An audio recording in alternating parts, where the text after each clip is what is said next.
अस्सलाम वालेकुम गाइज़, मैं हूँ Ramsha Kanwal and welcome back to my YouTube channel and thank you so much for liking and subscribing my YouTube channel.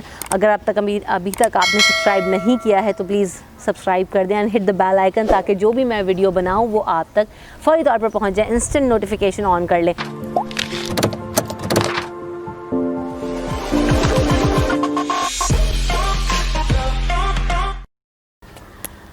Being हाकिम पूछते हैं कराची की बिरयानी या लाहौर के मुर्ग छोले।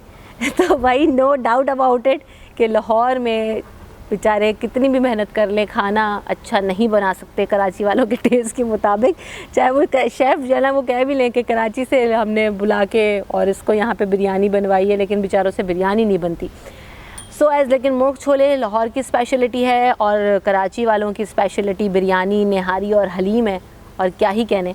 तो कराची की बिरयानी ऑब्वियसली मुर्ग छोलों के आगे कहाँ अपनी दाल गला पाएगी। कराची की biryani win win win win win, check check check check check. और जितनी बार भी मुझे दिन में या हफ्ते में बिरयानी खाने को मिले, मैं उसे थॉरली इंजॉय कर सकती हूँ और खा सकती हूँ। So it is one of my favourite dish as well.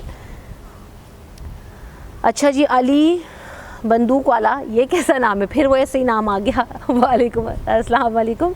वालेकुम अस्सलाम। बंदूक लेके आप खड़े तो नहीं होंगे अगर मैं आपके सवाल का जवाब ना दूँ? सवाल ये है कि how do you manage personal life and professional life in a same time.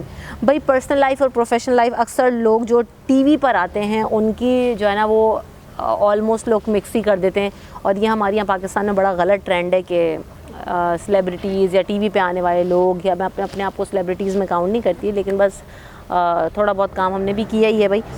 तो बहरहाल जो लोग भी आते हैं ना, उनकी पर्सनल लाइफ में लोगों को घुसने का बड़ा शौक़ होता है, और हमारे यहाँ देखते हैं कि लोग उसको बड़ा चर्चा करते हैं, उनको सोशल मीडिया के ऊपर डिस्कशन हो रहे होते हैं बड़ा। कोई एक्टर एक्ट्रेस शादी कर ले, उनकी शादी टूट जाए, उनके बच्चों में कोई इश्यूज़ हों, तो मतलब हर चीज़ को लाके और सोशल मीडिया पे हम डिस्कस करते हैं। तो ये भी गलत है, हमारी ये रिस्पॉन्सिबिलिटी है कि we should not do it.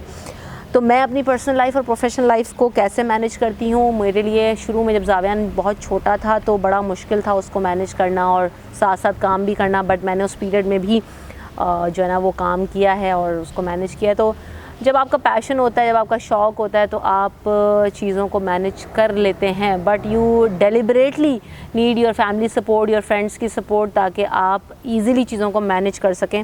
अगर आपको इन लोगों की सपोर्ट नहीं होती तो आपके लिए काम करना, ख़ास तौर पे बीइंग अ वुमन, बहुत ज़्यादा मुश्किल हो जाता है।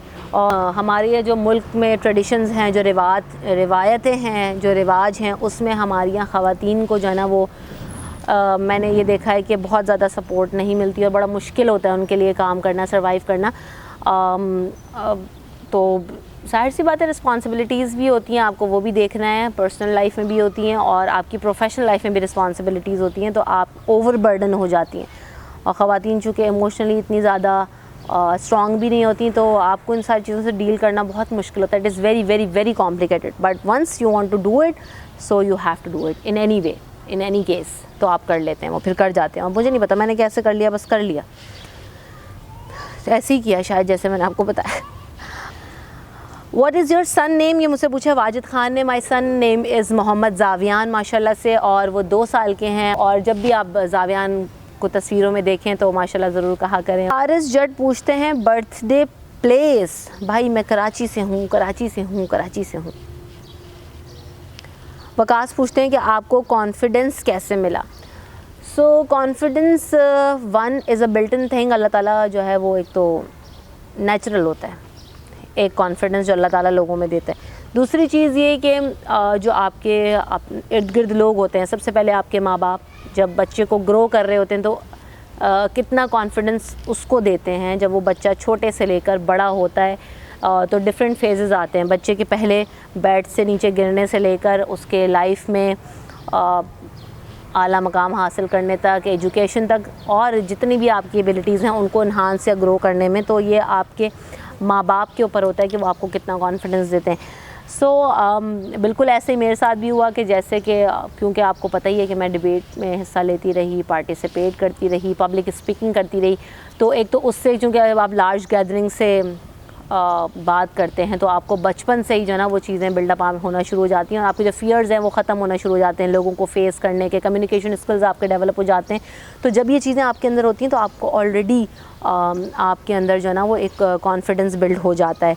तो ये मैंने अपने घर से सीखा है, अपने बहन भाइयों को देखा, अपने पेरेंट्स को देखा, और एक ये कि उनको बच्चों के ऊपर कॉन्फिडेंस था कि बच्चे जो है ना वो जिस तरह अगर हम उन पे मेहनत करेंगे, उनको आगे बढ़ाएंगे तो वो भी आगे जाके अपनी लाइफ में एक्सेल करेंगे, और अपनी चीज़ों को उन्होंने हमारे अंदर ट्रांसफॉर्म किया।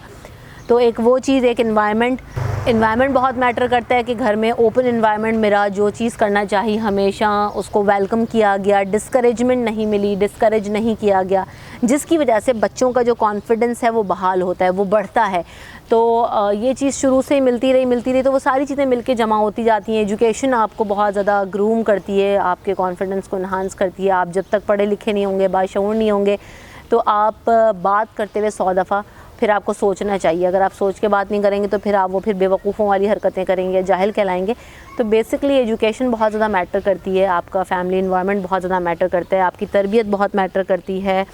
तो ये सारी चीज़ें मिलके कॉन्फिडेंस बिल्ड करती हैं, और इन्होंने ही मुझ में भी कॉन्फिडेंस बिल्ड किया है।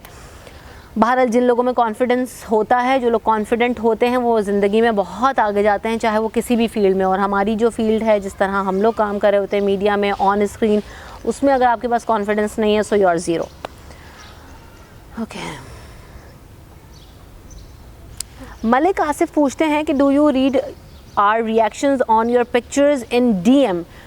तो डीएम के साथ मसला ये है कि मैं अपना इनबॉक्स चेक करना अक्सर भूल ही जाती हूँ। मुझे कई हफ्तों के बाद, कई महीनों के बाद याद आता है कि इंस्टाग्राम पे एक इनबॉक्स भी चीज़ है। तो जब मुझे याद आता है तो मैं उसको खोल के चेक कर लेती हूँ, बट हर पिक्चर या स्टोरी के ऊपर जो रिएक्शंस आ रहे होते हैं मैं बेयरली उनको चेक कर पाती हूँ। बट हाँ, जो मैं पिक्चर्स वगैरह पोस्ट करती हूँ या जो भी पोस्ट लगाती हूँ, उसके ऊपर जो कमेंट्स आप लोग कर रहे होते हैं उनको मैं ऑन एंड ऑफ देखती रहती हूँ। अक्सर कमेंट्स को लाइक भी करती हूँ। हर कमेंट का जवाब देना मुश्किल हो जाता है अक्सर, या लाइक करना भी मुश्किल हो जाता है, बट उसके ऊपर मैं कोई ना कोई नज़र ज़रूर मारती हूँ, तो उनको देखती भी हूँ, पढ़ती भी हूँ। तो rather than sending me inbox messages, you can comment on my pictures, और उस पर मैं आपको जवाब भी दे सकती हूँ कभी ना कभी, इंशाल्लाह ताला ज़रूर देती भी हूँ काफ़ी सारे फ्रेंड्स को। So that's all for this question and answers video, and thank you so much for watching it thoroughly। और सबकी मोहब्बत का बहुत बहुत शुक्रिया। अगर आप इसी तरह से मोर वीडियोस देखना चाहते हैं, और बताएं मुझे कि आप क्या व्लॉग्स पसंद करते हैं, और बहुत सारी चीज़ें मैं इस चैनल के ऊपर लेकर आऊँगी, कुछ इन्फॉर्मेटिव वीडियोस भी होंगी। तो आप इस पर मज़ीद क्या देखना चाहते हैं, you can suggest me in comments below. और आप लोगों की सपोर्ट, जैसे कि आप लोग सब इंस्टाग्राम पर मुझे देते रहे, वो यहाँ पर भी बहुत ज़्यादा ज़रूरी है। तो thank you so much for supporting me and like my content and me. Thank you. Allah Hafiz.